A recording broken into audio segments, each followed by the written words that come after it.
O que é um flagrante ou um flagrante delito? Meu nome é Thomas Augusto, sou advogado e vim mais uma vez descomplicar o direito com você. E para isso eu peço que você se inscreva no nosso canal e compartilhe o conteúdo com outras pessoas, para a gente simplificar mais um termo jurídico. Então bora lá, pessoal, vamos descomplicar e simplificar mais este termo. E o termo escolhido hoje foi o flagrante.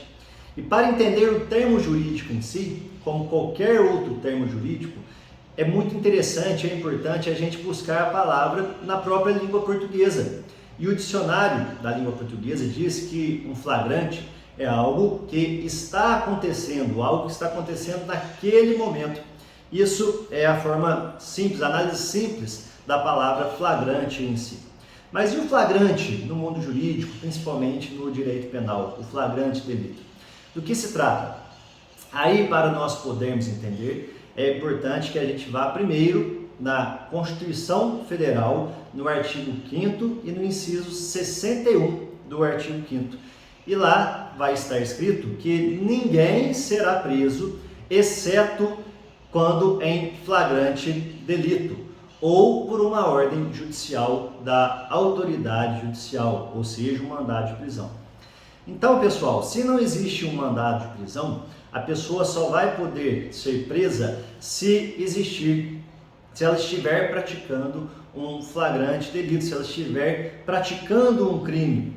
Ou seja, analisando o termo na própria língua portuguesa, que é algo que está acontecendo agora, e trazendo para o mundo jurídico, o flagrante nada mais é do que aquele momento em que o crime está acontecendo. E no próprio Código de Processo Penal, no artigo 283, ele traz a mesma redação da Constituição Federal e diz que ninguém será preso salvo em flagrante delito ou por uma decisão judicial por escrito. E também, logo na sequência, também no Código de Processo Penal, no artigo 301, ele traz um capítulo sobre o flagrante. É um termo tão importante que o legislador quis trazer um capítulo só para falar do que é o flagrante, de quais são as suas circunstâncias. E o artigo 301, ele diz que qualquer pessoa do povo poderá prender alguém que esteja praticando um crime, alguém que esteja em flagrante. E este mesmo artigo diz que a polícia, a autoridade policial e os seus agentes deverão praticar a prisão de alguém que esteja praticando um crime. Veja bem a diferença. Qualquer pessoa do povo poderá, ou seja, vai prender se quiser, se tiver interesse de, vamos dizer assim, intrometer naquela situação.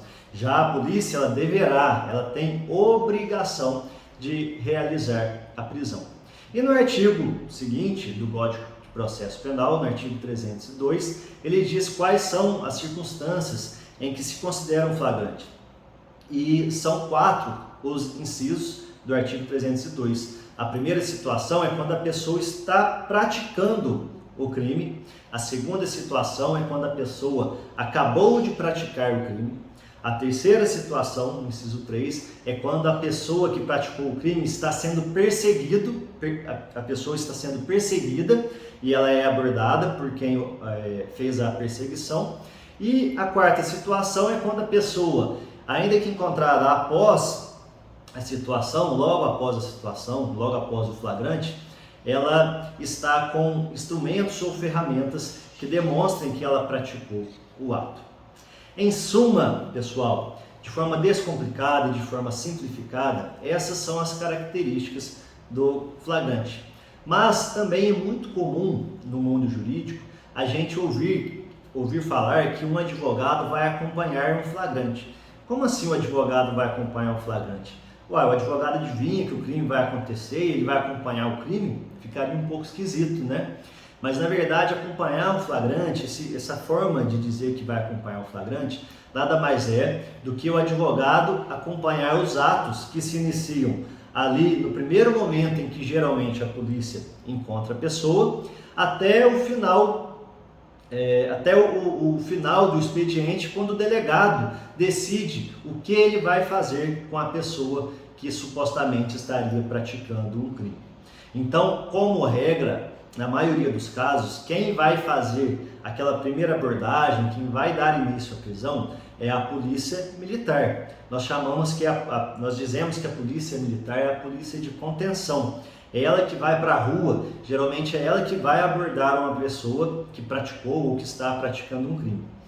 Após este momento, é direito da pessoa que supostamente praticou um crime contatar um advogado, ligar para o seu advogado, ligar para a sua família. É um direito, inclusive, constitucional, de ter a chance de avisar seus familiares e um advogado. E a partir deste momento, a polícia militar vai conduzir o preso até a delegacia, onde se encontra a autoridade policial civil, ou seja, o delegado. E o delegado da Polícia Civil, ele vai ouvir as partes envolvidas para analisar se ele entende que realmente aquilo foi um crime ou não. Veja bem, pessoal, todo este momento que eu estou explicando é o famoso flagrante que o advogado vai acompanhar. Então, quando a gente ouve, o advogado foi acompanhar um flagrante, ou o advogado foi acompanhar o início ali, junto com a polícia militar, no local dos fatos, ou então o advogado foi lá para a delegacia para acompanhar os atos. E aí, como funciona quando o preso chega para o delegado? O delegado ele vai fazer um recibo dizendo que está recebendo aquele preso na sua custódia, naquela condução, e ele vai ouvir primeiramente o condutor da ocorrência, que geralmente é também o condutor, geralmente é o condutor da viatura, é o policial militar que estava conduzindo aquela viatura ou conduzindo também aquela equipe, para ver o que o policial tem a dizer sobre os fatos. Depois, o delegado vai ouvir as testemunhas, e aqui ouve-se também a vítima. Então, o delegado vai ouvir o que a vítima tem para falar, vai ouvir o que as testemunhas que presenciaram o fato têm para falar, e no final vai interrogar também ao indiciado ou ao flagranteado, que é a pessoa que acabou de ser presa, para ver o que a pessoa tem a dizer a seu favor, ou até mesmo, se preferir, se ela quer ficar em silêncio e manifestar-se somente em juízo, porque também o silêncio é um direito constitucional do preso. Então, depois de tomadas essas diligências, o delegado ele vai decidir qual é o futuro daquela pessoa que acabou de ser conduzida. Se o delegado entender que tem suspeita, tem indícios suficientes para gerar uma suspeita de que aquela pessoa praticou o crime, o delegado vai mandar aquela pessoa recolher-se no presídio para que ela seja processada. Se o delegado entender que, ainda que entenda que realmente aquela pessoa é suspeita do crime, mas que se trata de um crime um pouco menor, nos casos em que a lei autorizar o delegado, ele vai determinar uma fiança, ele vai arbitrar um valor de fiança para que o preso possa pagar aquele valor para o Estado como uma forma de caução, para depois poder responder em liberdade.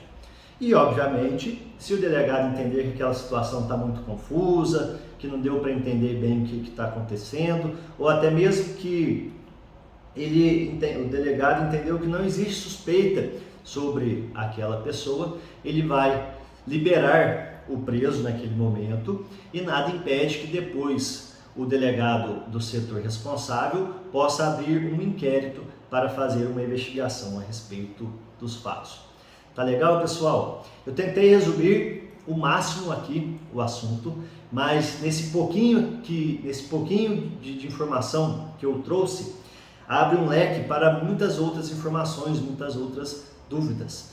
É por isso que eu fico aqui à disposição. Se vocês quiserem, coloquem aí nos comentários qual é o tema que você entende que eu posso tratar no próximo assunto, ou o que eu preciso detalhar a respeito do flagrante, e nós vamos estar à inteira disposição para mais uma vez descomplicar, mais uma vez simplificar direito aqui com você.